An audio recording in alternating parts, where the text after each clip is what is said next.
성경 봉독하겠습니다. 예, 오늘 잠언 4장 23절 말씀 봉독 부탁드리겠습니다. 잠언 4장 23절 말씀입니다. 준비되셨으면 읽어주시면 감사하겠습니다. 모든 지킬 만한 것 중에 더욱 내 마음을 지키라. 생명의 근원이 이에서 남이니라. 아멘. 아멘. 김두보라 전도사님께서 먼저 마음 지키기라는 제목으로 말씀 선포해 주시겠습니다.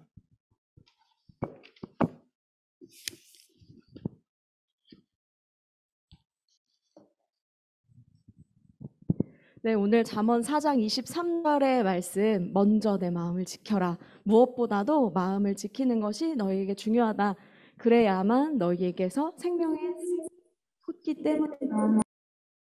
라고 오늘 말씀에 쓰여 있네요. 오늘 말씀에 잠언 4장 23절의 말씀의 연관 구절을 전도사님이 말씀을 준비하면서 찾아봤는데 마태복음 12장 34절부터 37절의 말씀과 연관이 있다고 합니다. 오늘은 이 두 가지의 본문을 같이 살펴보면서 하나님의 뜻을 분별하는 시간, 하나님의 뜻을 고민하고 무엇을 기억하고 간직해야 하는 것인지 생각해 보고자 합니다. 이 말씀을 준비하면서 떠오르는 드라마가 있었어요. 이 말씀을 먼저 보기 전에 이 드라마를 조금 전도사님이 이야기를 들려주려고 하는데요. 이 드라마에는 특별한 능력을 가진 손목시계가 있습니다. 손목시계의 시간을 거꾸로 돌리면 과거에 내가 원하는 시간으로 돌아갈 수 있는 신비한 능력을 가진 손목시계가 이 드라마에 등장합니다. 대신 이 시계를 사용할 경우에는 시간은 과거로 돌릴 수 있지만 내 몸의 시계는 계속 흘러가기 때문에 나의 몸의 노화, 성장은 계속 이루어지는 것이었어요. 여주인공이 이 시계를 어릴 때 알게 되었는데 사소한 실수를 반복해서 고치고 다시 시간을 돌리고 다시 시간을 돌리는 것을 반복하다 보니 초등학교 4학년인데 점점 발달이 빨라지는 거예요. 초등학교 4학년인데 내 몸의 시간은 흘러가니까 중학교 1학년 같이 보이고 고등학교 1학년인데 대학생 같이 보이고 이런 모습들이 서서히 변화가 차이가 나타나기 시작했습니다. 그래서 이 여주인공이 이러다가 내가 진짜 어린 나이에 할머니가 될 수도 있겠구나 덜컥 겁이 나서 여주인공은 이제 더 이상은 내가 이 시계를 사용하지 말아야지 라고 결심하고 그 시계를 구석에 숨겨놓게 됩니다. 그런데 그렇게 시계 없이 일상을 살아가던 어느 날 놀라운 엄청난 일이 벌어지게 되는데요. 그 부분은 영상을 보고 돌아오도록 하겠습니다. 아빠가 교통사고를 크게 당한 것이었죠. 삼거리에서 좌회전을 하다가 트럭에 받쳤습니다. 트럭이 브레이크가 고장난 것 같던데.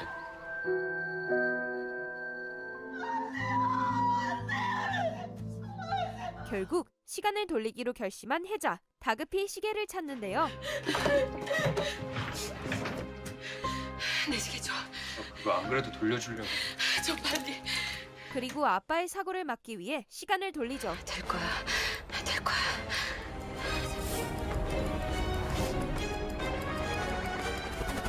하지만 사고를 막기에는 역부족이었습니다.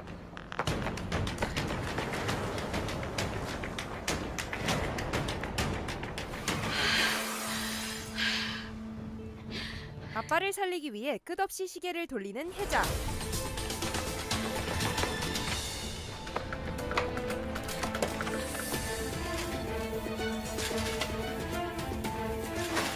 몇 번이고 시간을 돌리는데요.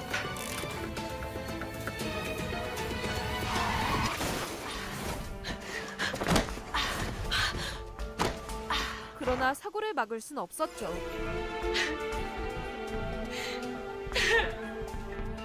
준하는 혜자가 걱정되기만 한데 갑자기 그러는 바람에 얼마나 놀랐는데. 이제야 보내. 아무것도 못해줄 상황이면 같이라도 마셔주려고. 힘겹게 입을 연 혜자. 너라면 어떻게 할래?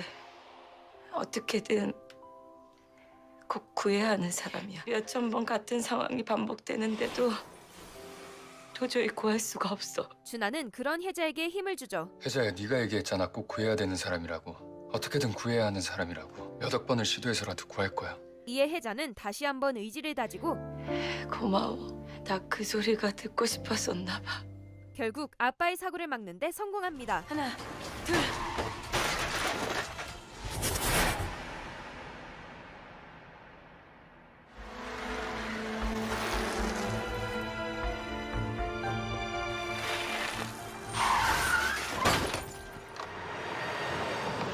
그렇게 살아있는 아빠를 발견한 혜자. 아빠가 계속 출근하는데 아빠는 택시를 계속 트럭이 막히는데 아빠도 아니고 왜 그래? 그런데 어딘가 이상한 가족들의 눈빛. 왜 분위기가 왜 이래? 그리고 혜자는 충격적인 모습을 마주하죠. 70대 노인으로 변해버린 25살의 혜자. 혜자는 가족들이 자신을 알아보지 못하자 답답하기만 한데요. 아빠라는 거죠? 딸이 아빠 나 진짜 모르겠어. 오빠 삼겹살 혼자 먹으려고 방에서 태풍 막 치고 그랬다가 질식해갖고 이르고 와서 실려갔잖아 응급실로. 어저께 난 아나운서 안 한다 그랬다 엄마한테 또 혼났잖아. 내가 아빠 엄마 딸인 거 모르겠어. 그제야 시계 때문에 이사단이 난 것을 알게 되고 그 시계 다시 안 쓰기로 했는데 아빠 죽는 줄. 시계를 다시 돌려보지만 이미 고장나버린 시계. 네, 흥미진진해서 이 드라마 왠지 봤으면 좋겠죠. 자, 여기 여주인공 한지민과 남주인공 남주혁이 등장하는 드라마였습니다. 여주인공이 자신이 꼭 구해야만 하는 사람이 있었어요. 누구였죠? 아빠. 이 아빠를 구하기 위해서 시간을 자꾸 돌리고 수천 번, 수만 번, 수억 번을 애쓴 끝에 결국 아빠의 생명을 구했습니다. 그러나 본인은 70대 할머니가 되어버리고 말았습니다.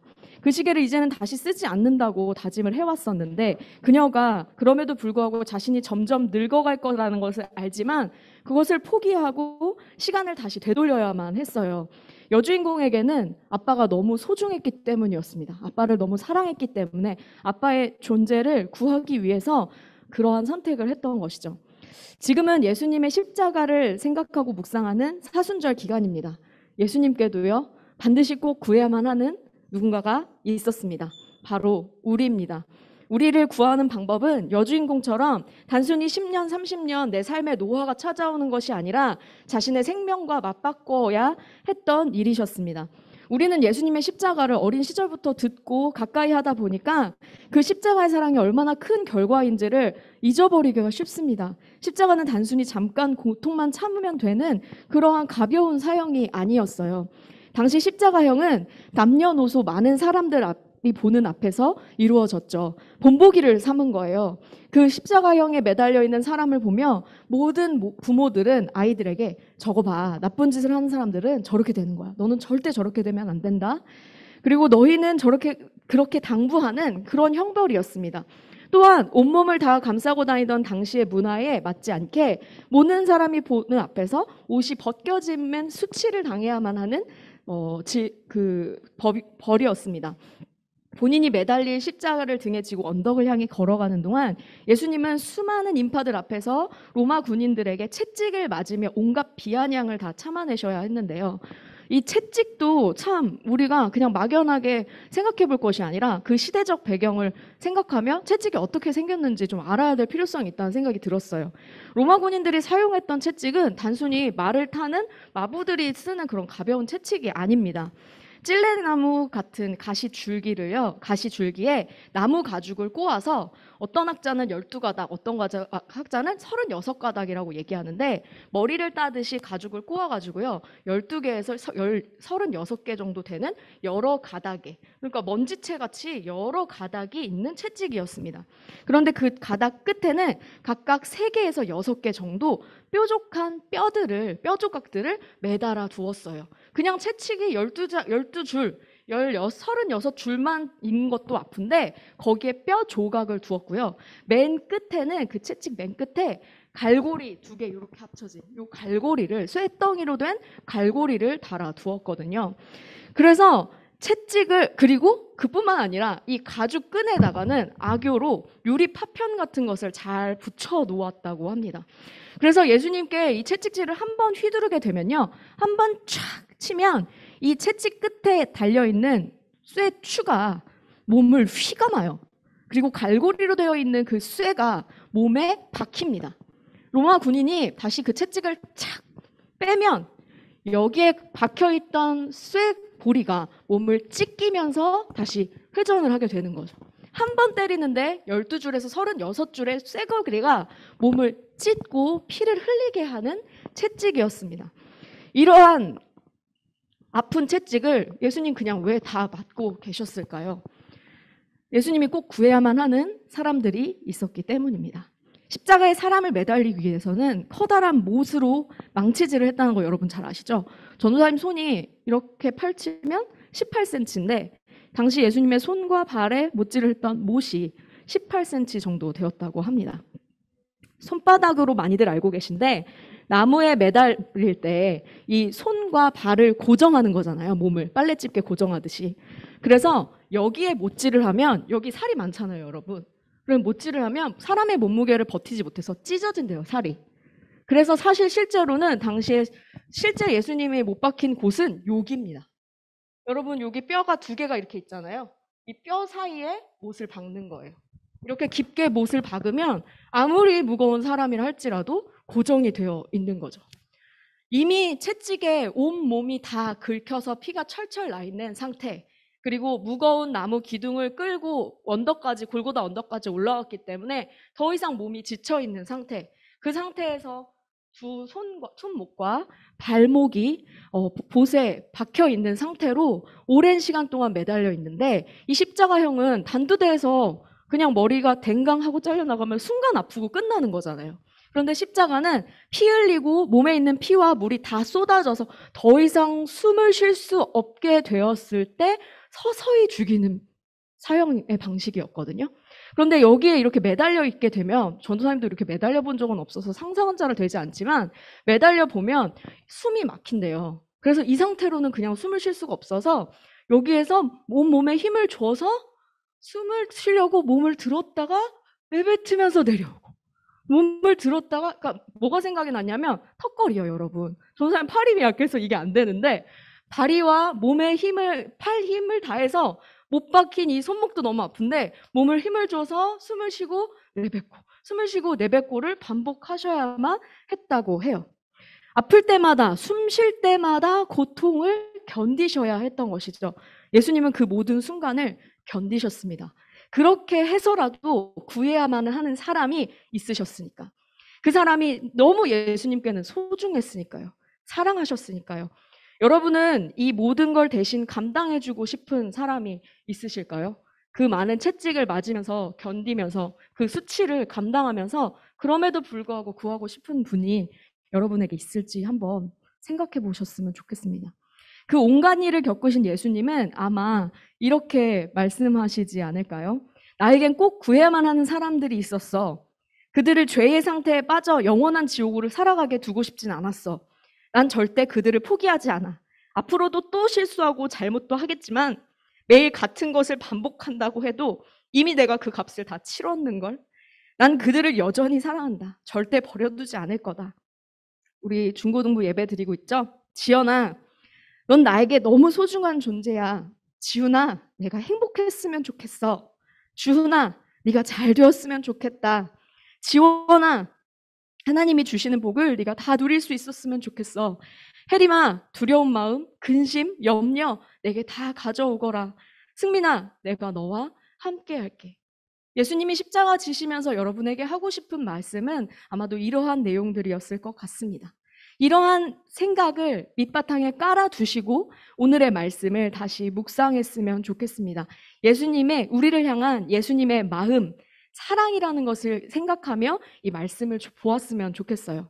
우리를 사랑하시는 하나님의 말씀, 잠언 4장 23절 같이 다시 한번 큰 소리로 읽어볼게요. 4장 23절 시작.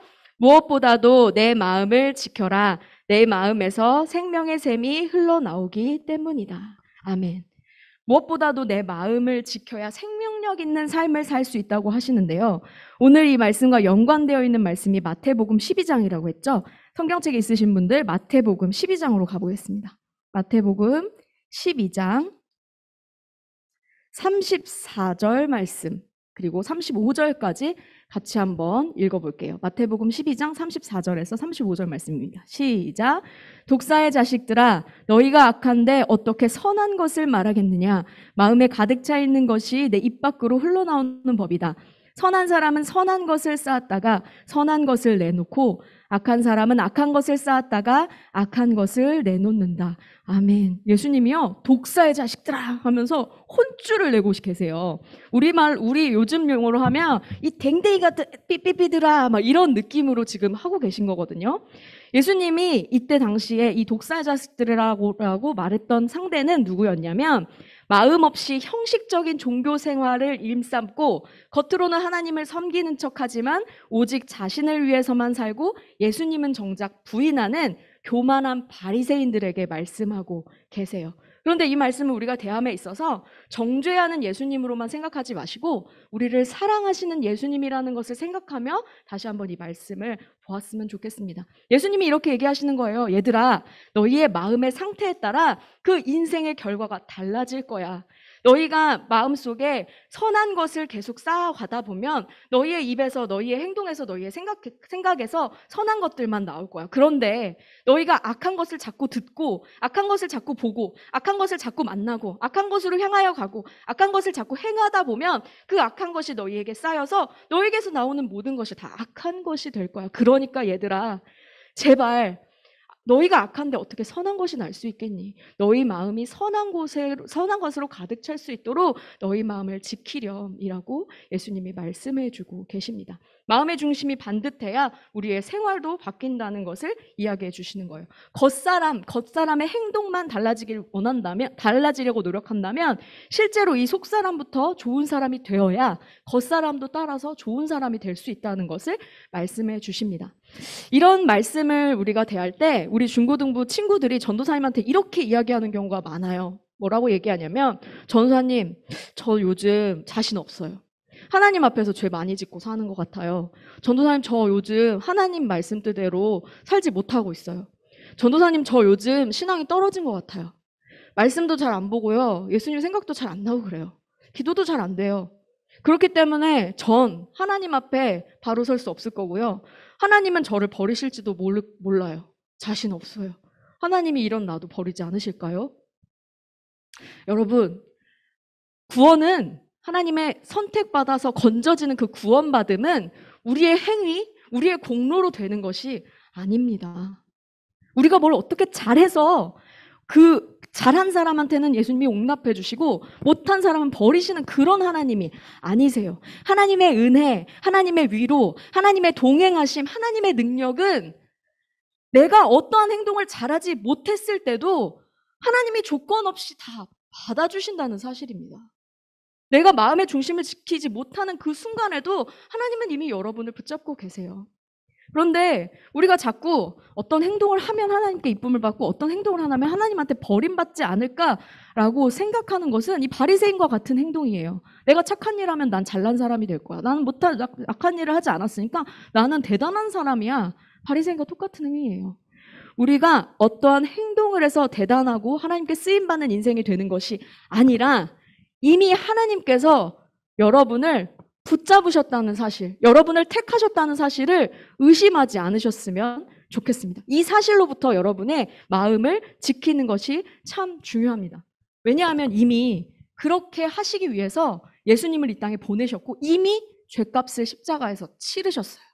여러분을 사랑한다는 그 이유로 그냥 대신 십자가 지심으로 이제 여러분들이 아무리 잘못하고 실수해도 그럼에도 불구하고 여러분들을 놓지 않으시겠다고 하나님은 말씀하십니다. 성경에 어떤 유명하고 대단한 사람이라 할지라도 하나님 앞에서 100% 자격 요건을 갖춰서 쓰임받는 사람은 없었어요. 유혹에 넘어지고 실수하고 부족하고 연약한 사람들 투성이에요. 다만 하나님께서 부족한 사람을 선택하셔서 그냥 그걸 그대로 쓰시기보다는 그 사람이 자격 요건을 갖추어 갈 수 있게끔 훈련시키고 단련시킨 후에 하나님이 원하시는 때에 하나님의 방법으로 하나님의 사역을 할 수 있도록 하나님이 사용하신다는 사실입니다. 우리는 자꾸만 우리가 내가 잘해야, 우리의 노력으로 내가 선한 사람이 되어야 하나님이 우리를 택하실 거라고 오해하는데 그게 절대 아니라는 거예요. 이미 하나님이 우리를 택하셔서 앞으로 여러 가지 일들을 통해서 어떠한 상황에서도 우리가 마음의 중심을 잘 지키는 사람으로, 성령의 사람으로, 하나님의 사람으로 하나님이 우리를 단련시키실 거고요. 성장시켜 나갈 것입니다.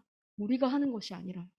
이 일을 위해 사랑의 예수님은 이미 생명을 내어주시며 값을 십자가에서 지불하셨고요. 이 일을 위해 성령님이 이미 우리 안에 찾아와 계십니다. 우리를 택하신 하나님은요, 코로나나 각종 재난보다 약하지 않으세요. 하나님께서는 사람들이 만들어 놓은 제도와 교육제도와 형식에 얽매이는 분이 아닙니다. 하나님은 그 모든 것을 초월하시는 분이시고, 하나님은 오히려 그 모든 상황을 변화시키실 수 있는 분이시기도 합니다.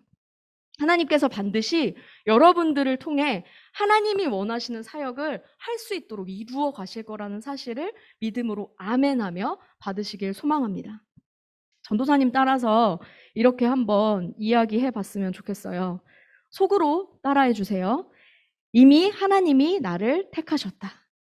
나 비록 지금 연약하지만 하나님 나를 단련시키실 거고, 하나님 보시기에 기특하고 자랑스러운 모습으로 반드시 변화시켜 주실 것이다. 나 변화되고 있다.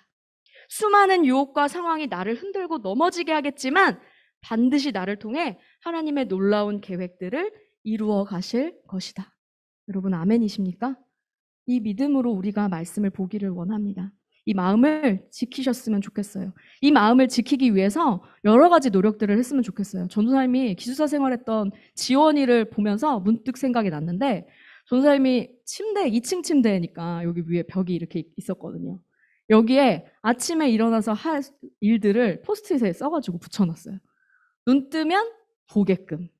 거기에 하나님과 대화하기, 아침에 하나님과 대화로 시작하기, 이런 것들을 적어 놓았거든요.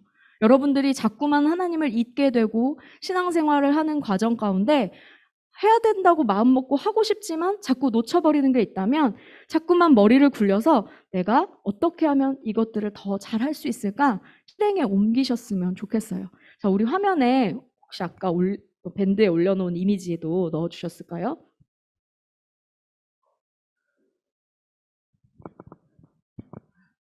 네. 자, 생명의 샘이 흘러나오는 마음의 소리. 1번부터 5번까지 같이 읽어볼게요. 시작. 1번. 하나님은 이미 나를 택하셨다. 2번. 하나님은 내가 무슨 짓을 해도 나를 사랑하신다. 아멘. 3번. 하나님은 나를 절대 버리지 않으신다. 4번. 내가 부족하다면 하나님이 나를 변화시킬 것이다. 5번. 하나님은 나를 향한 하나님의 계획을 반드시 이루신다. 아멘. 오늘 말씀 끝난 후에 이 이미지를 여러분에게 보내드리겠습니다. 이 사실을 정말 기억하면서 마음의 중심을 지키며, 오히려 내가 못하고 실수할 때마다 이런 나를 하나님이 어떻게 앞으로 변화시키실까? 이런 나를 어떻게 하나님이 사용하실까? 기대하는 마음을 가지고 살아가시면 좋겠어요. 이맘쯤 때쯤 되면 전도사님 멘탈이 터졌던 것 같아요. 왜냐하면 모의고사며 반에서 등수며 이런 것들이 이제 조금씩 불안해지기 시작하는 시기잖아요. 그래서 모의고사 망했네. 이런 생각 들고 난 진짜 안 되나 봐. 나 수학 어떡하지? 영어 어떡하지? 이런 생각이 들 시즌인 것 같아요. 여러분 요 이미지들을 다시 그 글귀들을 생각해 본다면 모의고사 망했네? 괜찮아. 하나님이 그래도 내 인생 멋진 인생으로 만들어 가실 거야. 이끌어 가실 거야. 나 오늘 또 공부 안 했네? 아니야. 앞으로 잘하면 되지. 내일은 오늘보다 잘할 수 있을 거야. 성령님이 도와주실 거야. 하면서 자괴감 들지 않고 현타 오지 않고 자꾸만 자신을 주님 안에서 다독이며 살아갔으면 좋겠습니다. 이 시간 잠깐 함께 기도하겠습니다. 반주해 주시겠어요? 이 시간 정직하게 하나님, 나 요즘 나의 마음의 상태 이랬던 것 같아요. 그런데 내 안에 계신 성령님께서 나를 앞으로 계속해서 멋지게 변화시켜 가실 거라는 거 믿고 싶어요. 하나님이 날 절대 놓지 않는다는 사실이 너무 감사해요. 지금 나의 모습은 내 마음에도 참 들지 않는데 이런 나라도 나를 통해 사용하신다는 그 하나님의 말씀이 참 기뻐요. 하나님, 내가 어제보다 오늘보다 내일 더 나은 사람이 될 수 있도록, 더 열심을 낼 수 있는 사람이 될 수 있도록 나에게 힘 주시고, 그래서 내 마음의 중심이 흔들리지 않아 주님의 그 생명샘이 흘러넘치는 그런 귀한 사람이 될 수 있게 해주세요. 이 시간 기도하며 나아가겠습니다. 기도하겠습니다. 사랑해 주님, 그렇습니다. 주님은 우리를 위하여 십자가 고난 당하시고 이미 그 죄값을 치르셨습니다. 그런데 우리 마음에 자꾸만 나 자신을 정죄하는 마음이 듭니다. 나 이렇게 해서 되겠어? 나라도 하나님이 나를 버리실 것 같다. 나 같은 사람이 하나님께 쓰임받을 수 있겠어? 저렇게 대단한 친구들 많은데 이렇게 해봐야 내 인생 별거 있겠어? 자꾸만 좌절하고 나를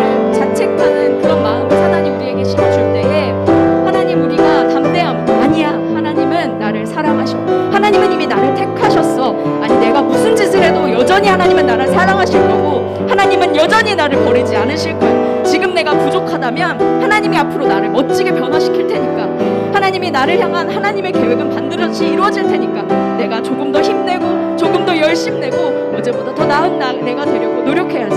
더 이상 좌절과 열등감과 괴로움으로, 두려움으로, 염려로 좌절하지 않게 하여 주시고 주님을 의지하며 소망 가운데 나아가는 중고등부가 될 수 있도록 동행하여 주시옵소서. 세상은 자꾸만 우리에게 우리가 행함으로 얼마나 대단한 사람이 될 수 있는지를 이야기하고 계산기를 두드리지만 사랑의 하나님께서는 그 모든 조건을 보지 않으시고 그냥 사랑으로 받아주신 것을 우리가 잊지 않고 기억하며 살아가기를 원합니다. 하나님 아버지 함께하여 주시옵소서. 사랑의 하나님, 오늘 말씀을 통해 선한 것이 몸에 쌓이면 선한 것을 내뱉고 악한 것이 몸에 쌓이면 악한 것만이 내뱉어진다는 사실을 다시 한번 확인하였습니다. 마음을 지키는 것이 가장 중요하다는 것은 알지만 우리는 순간순간의 상황에, 우리의 감정에 자꾸만 흔들리고 좌절하고 또 고민하고 슬퍼하고 또 나태해지는 것이 참 많은 것 같습니다. 하나님, 그럼에도 불구하고 우리가 이렇게 연약하고 나약하고 못났음에도 불구하고 우리를 이미 택하셔서 우리를 위하여 예수님 십자가 지게 하심을 감사드립니다. 그렇게 고된 십자가를 지심으로 예수님이 이미 우리의 죄의 문제를 다 해결해 주셨는데 우리는 여전히 우리 자신을 정죄하며 죄의 자리에서 나는 안 될 거야, 나는 하나님이 선택하지 않으실 거야 하며 좌절하고 있었던 마음들이 있다면 하나님 이 시간 그 마음 가운데 소망 주시기를 원합니다. 하나님이 이리 나를 택하셨고 내가 무슨 짓을 해도 결국 하나님은 나를 버리지 않으실 거라는 그 사실을 믿어 의심치 않게 하여 주시고 내 안에 함께 하시는 성령님께서 나의 부족한 부분을 앞으로 채우시고 만지셔서 나를 정말 보다 나은 사람으로 하나님이 쓰시기에 정말 준비된 사람으로 변화시킬 것이라는 사실을 믿고 감사하며 하루하루를 견딜 수 있도록 동행하여 주시옵소서. 우리는 앞으로의 계획들이 막막하고 염려가 될 때가 많이 있겠지만 나를 향한 하나님의 계획이 분명히 있음을 믿고 그 계획을 조금씩 신뢰하며 나아갈 때에 그 하나님이 이루시는 그 계획을 보며 주님께 찬양 올려드리는 우리의 삶이 되길 원하오니 함께하여 주시옵소서. 우리에게 힘 주시고 지혜 주시는 하나님께 감사드리며 사랑이 많으신 예수님 이름으로 기도드렸습니다. 아멘. 네, 반갑습니다. 4월 첫째 주 오늘 온라인과 현장에서 예배를 함께 하신 여러분 모두 환영합니다. 4월 달부터는 모든 매주 현장 예배를 시작합니다. 여러분 참여하실 수 있으신 분, 그리고 환경이 되시는 분, 마음이 열리신 분은 꼭 현장에 나오셔서 같이 이 주일을 같이 주님께 드렸으면 좋겠습니다. 헌금봉투와 성경책 5분 잠언을 꼭 가져와 주시고 온라인 예배하시는 분들은 꼭 준비해 주시고 예배를 기다려 주시길 바랍니다. 다음 중고등부 주일 예배는 10시 30분에 소예배실에서 소모임 후 입교하는 학생들과 함께 본당에서 예배 드립니다. 이 말이 좀 되게 애매한데? 한마디로 다음 주는 10시 30분에 소예배실 여기서 모인 다음에요. 11시 예배를 같이 올라가도록 하겠습니다. 그러니까 온라인 예배는 따로 나갈 수 있나요? 예. 대예배 링크로 보내드릴 테니까요. 참고하시기 바랍니다. 다시 말씀드리면 다음 주는 중고등부 예배는 따로 없습니다. 11시에 대예배로 드리고요. 현장에 오신 분들은 여기서 모여서 입교하는 학생들을 함께 위로 올라가서 11시에 예배 드리도록 하겠습니다. 예배 후에 조별 모임이 있습니다. 다음 주 5분 잠언 묵상 범위는 13번부터 18번입니다. 13번부터 18번입니다. 지금은 예수님의 고난을 묵상하며 절제하는 사순절 기간입니다. 4월 15일까지고요. 4월 10일은 종료주일이고 4월 11일부터 16일은 고난주간, 4월 15일은 성금요일, 예수님이 십자가에 달려 돌아가신 날이고요. 4월 17일은 부활절입니다. 고난주간 동안 진행될 월드비전 말씀 챌린지에서 제공하는 패키지가 이번 주에 각 가정으로 배송될 예정입니다. 잘 보관하고 있다가 4월 11일부터 동참해 주시길 바랍니다.